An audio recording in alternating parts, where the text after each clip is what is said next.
Hey guys, I haven't really posted all winter, but I'm just doing a quick video on all the projects that are going on and kind of just an update on life.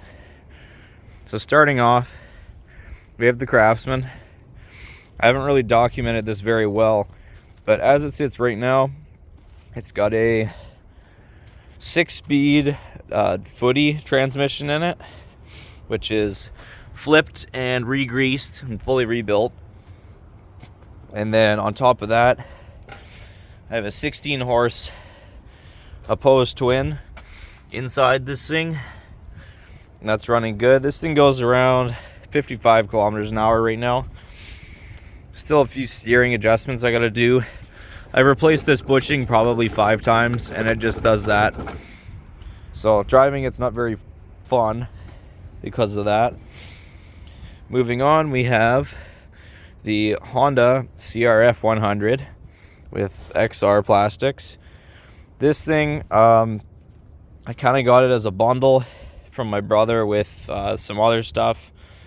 And it came originally with some like Lifan Lonson Chinese engine that someone put in it, 150cc.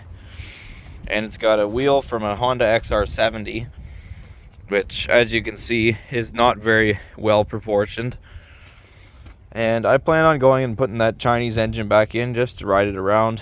It's also got a Yamaha throttle on it, which is pretty nice. Now when it comes to the lawnmowers, my dad's the wheel horse has been dead all winter. I haven't really looked into it. This I got from a buddy right before winter started. I never really had time to look at it, but it's an MTD that he squatted and he burnt the coil somehow, and I haven't really looked into it. I took it apart and winter came. It had a good battery before winter, but I'm sure it's not good anymore. But I plan on selling this thing. I plan on selling a few lawnmowers this year. I have 2 of these push mowers. This one runs. That one is parts. That is a rolling frame for this one. This is the Dynamark. This is the one I plan on making a mud mower. Just needs different tires. This is the General Lee, a Honda GX390 clone swapped MTD lawnmower with a chain drive rear end with some Chinese ATV drums or disc brakes. It ran, but not well. I never really looked into it. Another thing that kind of got pushed away when winter came. So this one is probably going to get sold as well, but I'm going to be removing the engine and I'll end up making something else out of it. So that's it for the lawnmowers. I'll move on. Here we'll come over to the ATVs. We still have the Suzuki, the LT125 that I got right before winter started. The speedometer is kind of fallen out of it. But yeah, it runs, it drives. I did a top end rebuild, new rings, piston, gaskets, all of that. Runs great. And then my Polaris snowmobile, which I don't remember if I documented on here or not, also got sold. I swapped it out. I traded it from, I had a John Deere Cyclone and the Polaris, and I traded that for a UTV that had bad reverse and it wouldn't start. And then I traded that for a 2006 Honda Rancher 350 2-wheel drive, old man special. It has 9,000 kilometers on it, but it's been pretty well taken care of. It's just covered in mud right now. I have all the documentation, all the tools, all that. So it might need new rear tires, but other than that, it runs good. No problems with that at all.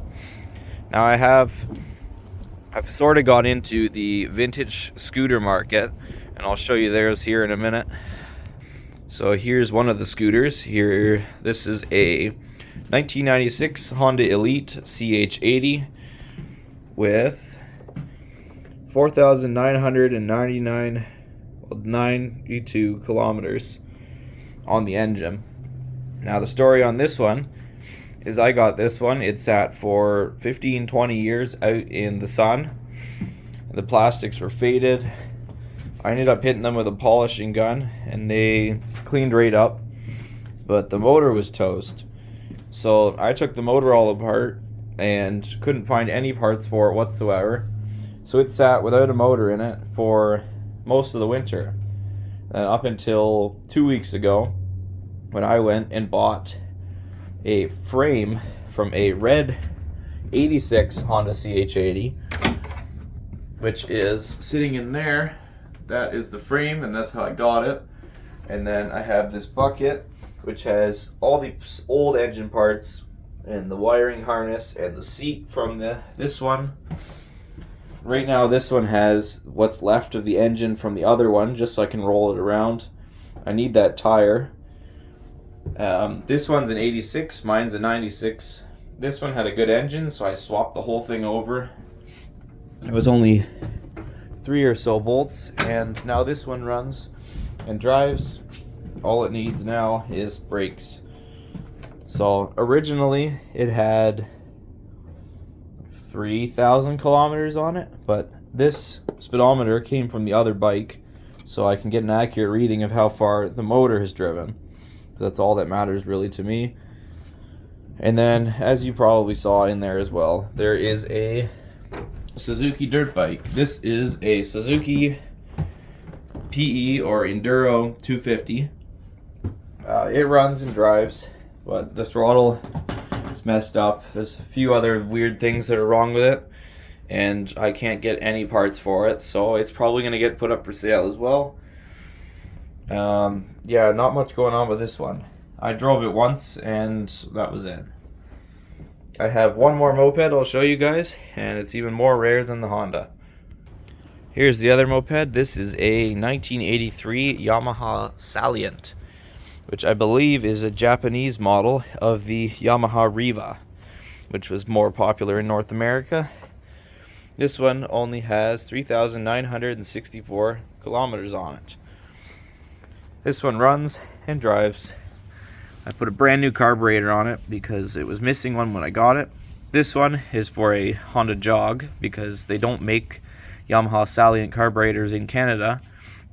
And I just put a new battery in it, and I'm in the process of wiring it all together. Now the electric start on this one doesn't work, but it's pretty easy when you have a kickstart to go and start it up. Everything else works, all the turn signals and everything. The only downfall is I did not receive a key, so I had to hotwire it. So this one is probably going to get sold because it's in such good shape. I have a few cosmetic things to work out, and then I'll end up selling this one. But it runs, it drives, it's just really slow, and I have no use for two mopeds.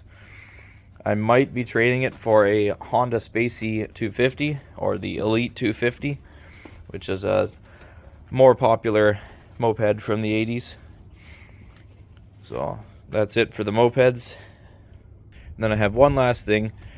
I found this on the side of the road. This is a MTD Pro Honda push mower with a stainless steel deck. So this one will be staying around where we live.